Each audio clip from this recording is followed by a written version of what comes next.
الشيطان الرجيم بسم الله الرحمن الرحيم السلام عليكم ورحمة الله وبركاته. الحمد لله رب العالمين والعاقبة للمتقين وعلى آله وأصحابه أجمعين ومن تبعهم بإحسان إلى يوم الدين. أما بعد، أعوذ بالله من الشيطان الرجيم وَلَقَدْ يَسَّرْنَا الْقُرْآنَ لِلذِّكْرِ فَهَلْ مِن مُدَّكِرٍ. معزز ناظرین کرام، پھر آپ کا ہم استقبال کر رہے ہیں اور امید رکھتے ہیں کہ ہماری لی جانے والی کلاسوں کو آپ ضرور سن رہے ہیں انشاءاللہ اور سیکھنے کی کوشش کریں گے. تو ہماری آج کلاس تجوید کے تعلق ہی سے مخارج و صفات اور تلاوت کے قواعد کا لحاظ رکھتے ہوئے قرآن کو پڑھنا یہ تجوید کہلاتا ہے. مخارج و صفات اور تلاوت کے قواعد کو مد نظر رکھتے ہوئے، اس کا لحاظ رکھتے ہوئے قرآن کی تلاوت کرنا یہ تجوید ہے. اور قرآن کو تجوید ہی سے پڑھنا بہت ثواب کا باعث بنتا ہے. اور اسی طرح ہم لوگ گفتگو کر رہے تھے مخارج کے تعلق سے. مخرج کی جمع ہے مخارج، اور مخرج کی 5 آواز ہوتی ہیں. مخرج کی جگہ 5 ہوتی ہیں. ایک تو ناک کی بانس ہوتی ہے اور منہ کا خالی حصہ ہوتا ہے، اور نمبر 3 ہونٹ ہوتے ہیں، نمبر 4 ہماری زبان ہوتی ہے، اور نمبر 5 ہمارا حلق ہوتا ہے. یہ 5 چیزیں ہوتی ہیں جو مخرج ادا ہوتا ہے ان 5 جگہوں سے. اسی طرح مخرج ہم نے کل پڑھا تھا کہ مخرج 3 طرح کے ہم نے پڑھا تھا، 4 ہونٹوں سے، اور اسی طرح 12 زبان کی نوک سے. یہ ہم لوگ پڑھے تھے الحمدللہ. تو اسی کی ہم آج انشاءاللہ کلاس لے رہے ہیں، اور ان سارے حروف کو کہاں سے نکالا جاتا ہے، اس کا مخرج کہاں سے ہوتا ہے، انشاءاللہ ہم پڑھنے جا رہے ہیں. تو امید رکھتا ہوں کہ ضرور اس کو اور سے سماعت فرمائیں گے اور پریکٹس زیادہ سے زیادہ کیجئے گا، اس لیے کہ پریکٹس انسان کو بہت کچھ سکھاتی ہے. آج ہم پڑھنے جا رہے ہیں کہ ہم نے کل پڑھا تھا نا 4 ہونٹوں سے. ایک تو م، ب، و، ف، یہ 4 ہونٹوں سے ہیں. اب میم کا مخرج کہاں سے ادا ہوتا ہے؟ غور سے سنیے، غور سے سنیے. میم کا مخرج دونوں ہونٹوں کے باہری حصے کو ملانے سے ادا ہوتا ہے. دونوں ہونٹوں کے باہری حصے کو ملانے سے میم ادا ہوتا ہے. م، دونوں کا جو حصہ ہے یہ باہری حصہ ہے، یہ باہری حصہ ہے، اس کو ملانے سے میم ادا ہوتا ہے. م، اس کو میم نہیں پڑھنا، ہم لوگ ایسے پڑھیں گے م زبر کے ساتھ، ٹھیک ہے. م، یہ ہوا میم. اور دوسرا ہے ہمارا ب. ہونٹوں سے بات کی جا رہی ہے، ٹھیک ہے. 4 ہونٹوں کے میم ہو گیا. اب ب، دونوں ہونٹوں کے اندرونی حصے کو ملانے سے ب ادا ہوتا ہے. اندرونی حصہ یہ جو ہوتا ہے نا، یہ اندرونی حصے کو ملانے سے ب ادا ہوتا ہے. ب میم ہونٹوں کے باہری حصے سے اور با ہونٹوں کے اندرونی حصے سے ادا ہوتا ہے. اب اسی طرح واو. دونوں ہونٹوں کو گول کیجئے، پھر الگ کرتے ہوئے کہیے واو. کیسا؟ واو. دونوں ہونٹوں کو گول کرنا اور الگ کرتے ہوئے واو کی آواز نکالنا، واو. اور یہ 4 حرفوں میں سب سے مشکل واو ہے. میم آسان، ب آسان اور ف آسان. واو بہت سارے لوگ اس کو پڑھنے میں غلطی کرتے ہیں. اور اب آئیے ہم تھوڑا اس پر توجہ ڈالتے ہیں. اب اس سے پہلے ان تمام حروف کو ہم پھر سے دوبارہ کہہ رہے ہیں. میم کو دونوں ہونٹوں کے باہری حصے سے ادا ہوتا ہے، اور با دونوں ہونٹوں کے اندرونی حصے سے ادا ہوتا ہے. اور واو دونوں ہونٹوں کو گول کیجئے، پھر الگ کرتے ہوئے واو کو کہنا چاہیے. اور فا نچلے ہونٹوں کے اوپر کے دانتوں کے کناروں سے لگا کر کہنا چاہیے. پھر سے نچلے ہونٹوں کے اوپر کے دانتوں کے کناروں سے لگا کر فا ادا ہوتا ہے. فا ایسا پڑھنا چاہیے. اب ان 4 حروفوں میں ہونٹوں سے ادا ہونے والے ان میں سے واو بہت ہی تھوڑا مشکل مانا جاتا ہے. واو اس پر تھوڑا توجہ دینا چاہیے. واو واو واو گول کرنا چاہیے، پھر الگ کرتے ہوئے واو کی ادائیگی ہوتی ہے. جیسے او، کیسے ہم لوگ لکھیں گے بورڈ پہ؟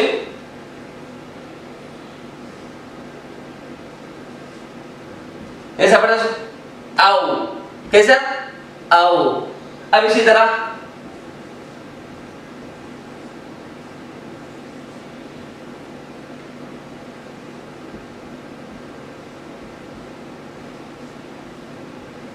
اب دیکھیے اس کی بہت اچھی پریکٹس کرنا ہے. و وی وو، کیسا؟ دوبارہ دیکھیے پھر و وی وو. ہونٹوں کو گول کرنا ہے الگ کرتے ہوئے، پھر اس کی ادائیگی کرنا ہے. و وی وو، و وی وو، one one one, one one one, one one one. پھر سے دوبارہ و وی وو، ون ون ون. ٹھیک ہے. اب قرآن میں اس کی چند مثالیں ہم آپ کے سامنے لکھنے جا رہے ہیں. جیسے قرآن میں کئی جگہ واو کا استعمال ہوا الحمدللہ. جیسے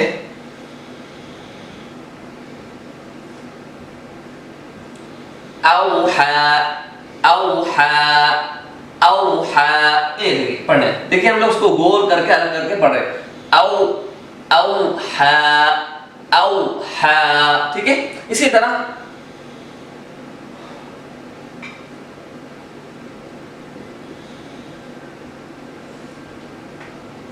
وسواس وسواس.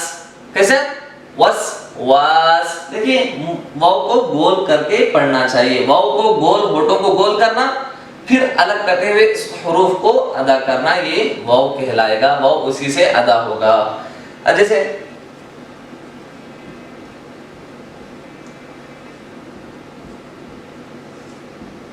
یوسوسو یوسوسو یوسوسو.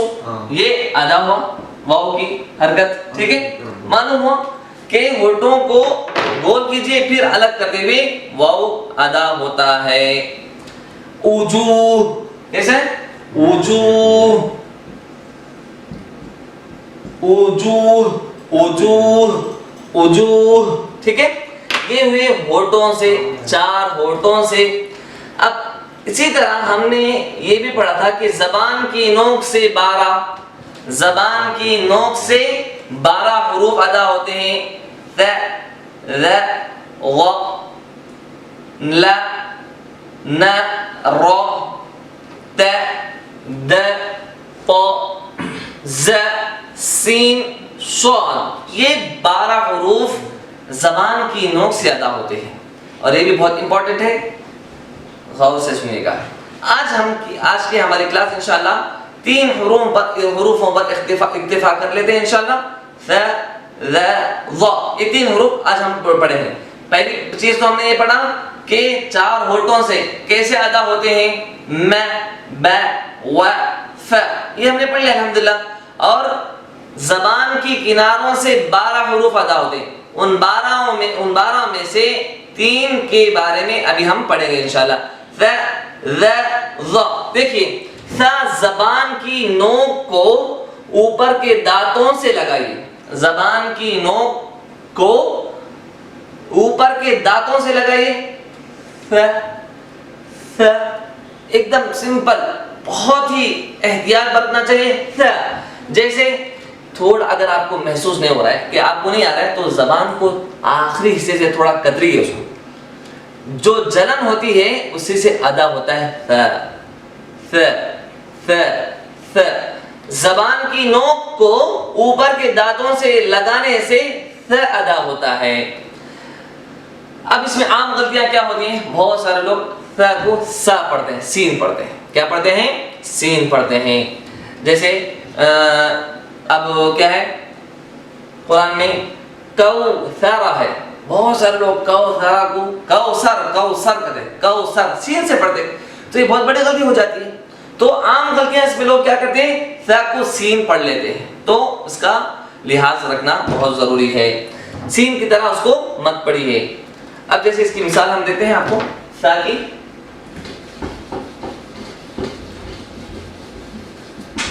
یہ 4 ہونٹوں سے ہمارا ہو گیا، 4 ہونٹوں سے م ب و ف، یہ ہو گیا خلاص۔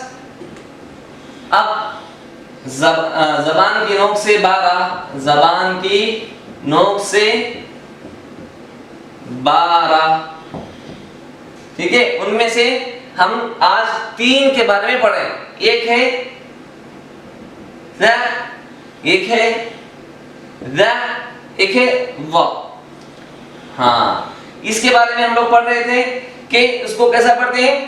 زبان کی نوک کو اوپر کے دانتوں سے لگائیے، زبان کی نوک، زبان کی نوک کو اوپر کے دانتوں سے، اوپر کے دانتوں سے لگائے تو ث ادا ہوتا ہے۔ کیا ہوتا ہے؟ ث ادا ہوتا ہے۔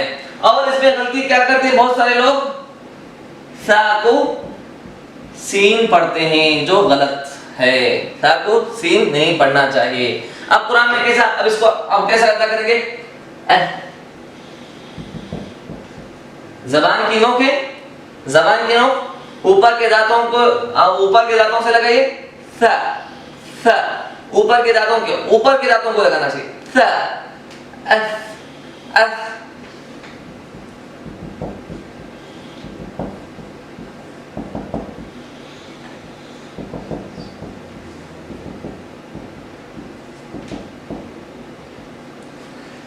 ث، ث، ث، ثن، ثن، ثن، ث، ث، ث، ثن، ثن، ثن، ٹھیک ہے؟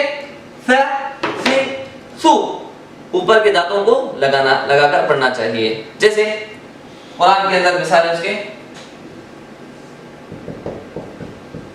اثمر، اثمر، اثمر، کوثر، کوثر، کوثر، اسی طرح کثیر، کثیر، کثیر، ٹھیک ہے؟ یہ ہوا ثم، ثم۔ تو یہ ہوا ہمارا سا کی بحث، ماشاءاللہ بات سمجھ میں آئے گی انشاءاللہ۔ اب ہم چلتے ہیں ذا کی طرف، ٹھیک ہے؟ زبان کی نوک سے 12، اس میں سے ایک ہے ذا۔ اب اس کو کیسا پڑھنا چاہیے؟ زبان کی نوک اوپر کے دانتوں کے کناروں سے لگا کر پڑھنے سے ذا ادا ہوتا ہے۔ پھر سے دوبارہ، زبان کی نوک اوپر کے دانتوں کے کناروں سے لگا کر ذال ادا ہوتا ہے، ٹھیک ہے؟ ذال، ذال۔ اب اس میں عام غلطیاں بہت سارے لوگ کیا کرتے ہیں؟ ذال کو ز پڑھتے ہیں، ز، کیا پڑھتے ہیں؟ ز۔ جیسے ان الذین، لذین، کتنی بڑی غلطی ہوگی، بہت بڑی غلطی ہوگی۔ ان الذین نہیں ہے، وہاں پہ ذا ہے، ذا کا استعمال ہے، ان الذین۔ تو ذا کو ذا مت پڑھیے، نہیں پڑھنا چاہیے۔ اب اس کو ہم دیکھتے ہیں، تھوڑا اس کی پریکٹس کیجئے تھوڑا۔ ال، ذ، ذی، ذو، ذن، ذین، ذن۔ پھر سے دیکھیں، ذال کو ذا مت پڑھیے، ٹھیک ہے؟ اور ذا کی ادائیگی، ذال کی ادائیگی زبان کی نوک اور اوپر کے دانتوں کے کناروں سے لگا کر پڑھنے سے ذا ادا ہوتا ہے۔ جیسے اس کی پریکٹس، ال، ذ، ذی، ذو، ال، ذ، ذی، ذو، ذ، ذی، ذو، ذن، ذین، ذن، ذن، ذین، ذن، ذن، ذین، ذن، ذن، ذین، ذن، ٹھیک ہے؟ یہ ہوا ہمارا ذا۔ اب قرآن میں اگر ہم دیکھیں گے، اس کی بہت ساری مثالیں، اذهب، کیا ہے؟ اذهب، اذهب۔ اسی طرح اذا، بہت سارے لوگ اذا جاء نصر اللہ پڑھتے ہیں نا قرآن کی سورۃ النصر، اذا جاء، بہت سارے لوگ کیا پڑھتے ہیں؟ اذا جاء۔ بہت بڑی غلطی ہو گئی، معنی چینج ہو جاتا ہے، معنی بہت برا چینج ہو جاتا ہے۔ تو ذال کو ذا پڑھیے، ذال نہیں۔ اب اسی طرح قرآن میں اور کیا ہے؟ ان الذین، الذین،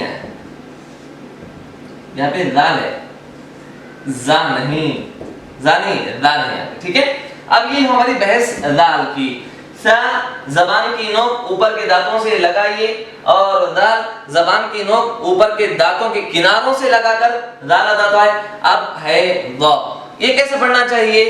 اب دیکھیے یہ ہے، ٹھیک ہے؟ اب اس کا قاعدہ یہ ہے کہ زبان کی نوک اوپر کے دانتوں کے کناروں سے لگا کر ضا ادا ہوتا ہے۔ اس میں بہت تھوڑا سا فرق ہے، بس تھوڑا فرق ہے۔ اب وہ فرق یہ ہے کہ منہ کو گول نہیں کرنا ضا کو پڑھنے میں، اور فرق یہ ہے کہ موٹا اونچا بولنا چاہیے، اس کو موٹا اور اونچا بولنا چاہیے۔ یہ تھوڑا، تینوں بھی زبان کی نوک سے زیادہ ہو رہے ہیں، تھوڑا تھوڑا فرق ہے بالکل۔ اس کو تھوڑا ایسا، مثال کے طور پر علماء نے بہت سارے اس میں بتائے ہیں، ث ذ ض، دیکھیے ث جیسا آدمی پتلا ہوتا ہے، یہ پتلا ہے، اس سے تھوڑا موٹا، یہ بہت موٹا، موٹا اور اونچا کر کے پڑھنا۔